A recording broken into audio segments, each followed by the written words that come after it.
Muy buenos días, amigas y amigos. Gracias por seguirnos. Bienvenidas y bienvenidos al www.radiovictoriagt.com, pero también a nuestros canales en simultáneo donde transmitimos, como es Radio Dignidad Honduras, también a Minca Comunicaciones Argentina, Al Carajo.org de Colombia, Rondas Campesinas del Perú, Unidad Popular también en el mismo país, también a Villa La Soberana, Codeca Guatemala, Juventud Plurinacional y otros canales y a los que nos siguen por YouTube. Y a ver también si nos animamos a conectar por TikTok.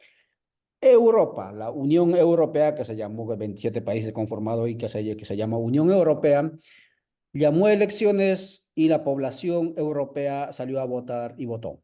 Ayer fueron los resultados, ya tenemos más o menos los resultados a grosso modo, y de eso hablaremos hoy con nuestro invitado Gonzalo Fernández del espacio de OMAL. OMAL es ese espacio de investigación, de seguimiento a los impactos que va dejando las transnacionales que vienen desde Europa hacia el continente de Villela, y Gonzalo trabaja en ese espacio, en lo que se denomina el País Vasco o Euskal Herria, en el norte de España, y en este momento al parecer está por Honduras, pero él está ligado en ese contexto. Por favor, Gonzalo, salud de la audiencia, ya te están viendo y te van a ver también posteriormente. Adelante, por favor. Muy buenos días, Ollantay, un gusto saludarte y también a a las y los oyentes. Pues un gusto estar con ustedes y poder debatir un poquito sobre qué ha pasado ayer en las elecciones europeas. Eso, ¿qué ha pasado ayer en las elecciones europeas? Las últimas elecciones fueron en el 2019. Del 2019 para aquí ya corrieron bastante agua bajo el puente, ya tenemos la guerra en que Europa ha sido empujado en Ucrania justamente por la OTAN, Estados Unidos. Se ha enfrentado a digamos, a su fuente de energía eléctrica. Hay varios problemas allí porque Rusia ya no consumen, ya no reciben, digamos, como en la cantidad que recibían las fuentes energéticas de Rusia, etcétera. La pregunta es, ¿qué sentimientos, qué pensamientos te cruzan por tu ser al ver los resultados? Obviamente deben ser contradictorios porque en el País Vasco ustedes han tenido mayor cantidad de votos, pero en el resto vemos que hay retroceso. Al parecer el neofascismo ya vuelve o va a aparecer nuevamente por esas tierras de la civilización. ¿Qué nos cuentas? Sí, efectivamente, bueno, me ha pillado, digamos, las elecciones europeas en Centroamérica, aquí en Honduras, precisamente siguiendo con la investigación de megaproyectos verdes y digitales acá, pero sí que por lo menos hemos podido seguir toda la evolución de la campaña y también un poco los resultados, ¿no?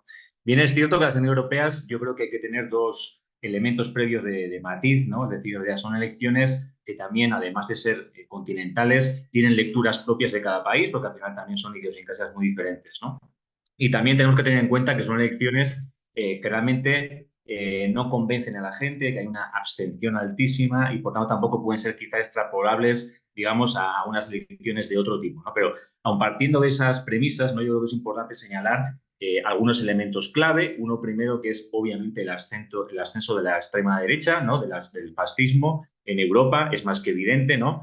Y, por ejemplo, es muy significativo que dos países, ¿no? Que han sido centrales en el proyecto europeo, como Alemania y Francia, hemos visto cómo la extrema derecha ha arrasado en Francia y se ha convertido en segunda fuerza en Alemania. Yo creo que eso también es ¿no? El primer eslogan, digamos, que podemos tener de esta noche electoral de ayer, ¿no? Uno segundo es pues que digamos que el centro derecha-izquierda se mantiene, es decir, la lógica del Partido Popular de derecha, socialistas y liberales de alguna manera se sostiene, pero de una manera más precaria, ¿no? Ante la extrema derecha. Y podemos decir que la izquierda, de alguna manera, pues sí que se estanca, ¿no? Y de alguna manera no avanza, digamos, en la medida de lo que estamos. La lectura principal que hacemos, digamos, de esta realidad, que puede ser matizada por países, es sobre todo, yo creo que la lectura que tenemos que hacer desde las izquierdas, qué ocurre ante esto, ¿no? Cómo al final vemos que no se están poniendo esos muros de contención frente a la extrema derecha y por qué, ¿no? Yo creo que eso es responsabilidad sobre todo de que en Europa, de manera transversal, se ha asumido como una lógica común la economía de guerra, el régimen de guerra. Es decir, al final, ante la coyuntura compleja que estamos viviendo, ante la guerra que se está realizando en Ucrania, Europa ha tomado partido, ¿no? Por una economía de guerra, por una lógica de amigo-enemigo, por una lógica de impulsar, de tener un papel, un rol negativo en los conflictos internacionales, ese papel pro-OTAN que está teniendo en Ucrania, ese papel lamentable que está teniendo en el genocidio de Gaza, ¿no? Pero vemos también que el relato de la guerra, ¿no? Al final, de la necesidad de la guerra, de una economía de guerra en la que también se está generando una estrategia de defensa industrial en el que cada día hablamos de guerra y que de alguna manera ese horizonte es el que marca, lo que está llevando, y eso compartido por derecha y por izquierda, es que de alguna manera lo que está ocurriendo es que la gente, ante ese clima de miedo y de desesperanza, está votando, digamos, a la extrema derecha como la última solución, mientras que la izquierda es incapaz de plantear un programa alternativo.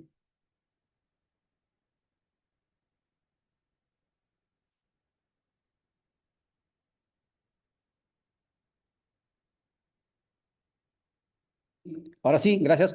Ahora Eh, sí. Izquierda incapaz de plantear alternativas, concluye en esta primera parte Gonzalo Fernández desde el espacio de Omal, haciendo una lectura a brocha gorda de las elecciones recientes del Parlamento Europeo y por supuesto que los titubeos o los errores de los gobiernos progresistas o de izquierda en Europa han sido y son condiciones facilitadoras, posibilitadoras de esta emergencia del neofascismo. Porque, y aquí viene la pregunta, Gonzalo, cómo entiende Europa, ya que tiene en la mente, me imagino, en el recuerdo, las dos guerras mal llamadas mundiales, las guerras europeas, ¿no? Impulsados por Alemania y Francia, y otra vez ahora, sí, Alemania, Italia también, ahora estos tres países, ¿no?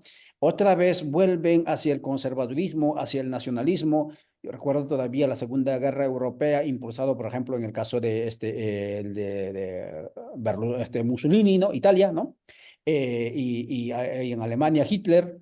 Y en este contexto de guerra, ¿cómo se entiende eso? ¿Será que nos vamos, o Europa otra vez va a empujar, en este caso será guerra planetaria, porque será guerra nuclear, en su enfrentamiento con Rusia, a nueva confrontación bélica más generalizada? ¿Cómo lo es? Pues lamentablemente, digamos, el proyecto europeo nació en sus orígenes pues con una propuesta de evitar las guerras, ¿no? De favorecer la cohesión social, ¿no? Y de, al final de responder esas dinámicas un poco de paz, derechos humanos y cohesión social. La realidad nos hace ver que esos valores fundamentales son un mito en estos momentos, un auténtico mito, una realidad. O sea, frente a la paz, Europa está tomando un papel activo en la defensa de la guerra, en azuzar la guerra, ¿no? No hablamos solo, como hemos dicho antes, de un papel bastante lamentable en los conflictos internacionales, de impedir las vías diplomáticas en Ucrania y de mirar para otro lado en el genocidio, sino que internamente el relato de la guerra, ¿no? Borrell también hablando de defender el jardín europeo, que es el comisario de seguridad y defensa, la propuesta de activar la economía de guerra, Macron diciendo que hay que enviar soldados a Ucrania. Es decir, todas esas dinámicas son lo que la gente está escuchando un día sí y otro también, y por tanto también son esas lógicas que están, en las que está metida un poco la población europea, ¿no? Y por tanto yo creo que precisamente es un poco ese halo lo que está generando, o los resultados que se han obtenido en las elecciones son un poco la respuesta, digamos, a esa dinámica que se está planteando, ¿no? O sea, los mitos fundacionales de la Unión Europea se han venido abajo y en estos momentos Europa no tiene ningún papel internacional, es decir, por un lado está geopolíticamente sujeto a la lógica de Estados Unidos y a la OTAN, económicamente está en un momento de retraso fundamental en la carrera, digamos, de lo verde y lo digital frente a Estados Unidos y China, y no está dispuesta a jugar a un papel, digamos, de intermediación o de generación de un nuevo orden internacional, sino más bien está posicionada de lado, ¿no? Ese es el caldo de cultivo, digamos, que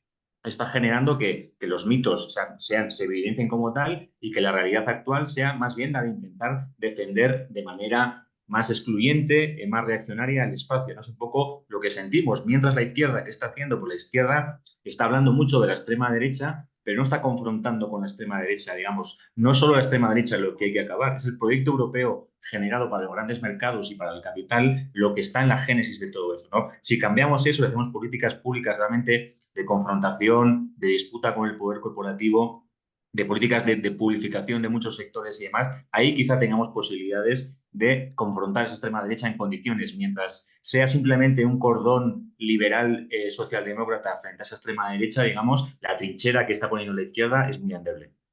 Muy bien, gracias, Gonzalo, 9:34, 2 minutos te voy a quitar más. Estamos conversando con Gonzalo desde Omal, a raíz justamente de las elecciones, los resultados de las elecciones parlamentarias de Europa. Hablando desde la perspectiva de la esperanza, ninguna guerra, ninguna potencia puede mantenerse sin la economía y ninguna economía en esta época se puede mantener, por lo menos las hegemónicas, sin el saqueo de los pueblos. Tú estás siguiendo las huellas del saqueo de los países de Europa, específicamente en el continente de Abiyala.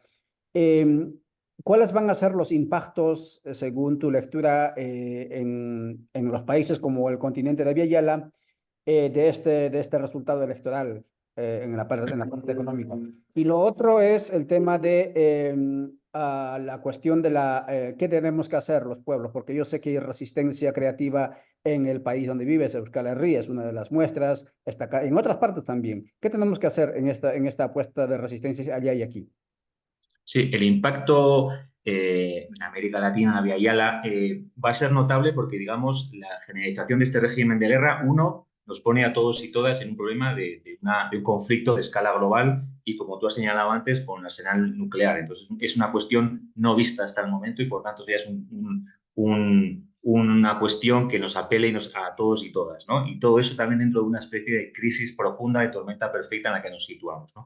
Pero también es verdad que esa guerra lo que está haciendo que las diferentes potencias, y entre ellas también la Unión Europea, esté desarrollando esta lógica de economía de guerra que no se queda solo en el interior, como he concretado, no es solo una cuestión de fortalecer la defensa y la seguridad, sino que también de manera internacional lo que está haciendo es acrecentar un poco la lógica neocolonial, ¿no? De firma de tratados de comercio y de inversión, de acuerdos para garantizarse las materias primas, y eso es lo que estamos viendo al final, que se están proliferando megaproyectos de todo tipo de energía, de materiales básicos y críticos, de manera que sirvan un poco a la estrategia de transformación económica de la Unión Europea. Esa es la parte, yo creo que hay que estar atentas desde América Latina, desde Avia Yala, para ver un poco también esas dinámicas que se están generando y Europa como uno de los factores fundamentales, ¿no? Y la lógica de respuesta, yo creo que tenemos que ver, no estamos muy preocupados por el tema de este capitalismo verde digital que, a pesar de que estamos en un régimen de guerra, parece tener una lógica amable de descarbonización y demás, pero en el fondo trae más poder corporativo, más megaproyectos y por tanto ahí es donde creo que tenemos que luchar. Yo creo que alianzas fuertes en lucha contra los megaproyectos y alianzas fuertes para pensar otras formas de iniciar la transición desde el buen vivir, de otras lógicas, creo que ahí es donde tenemos que poner el punto en estos momentos.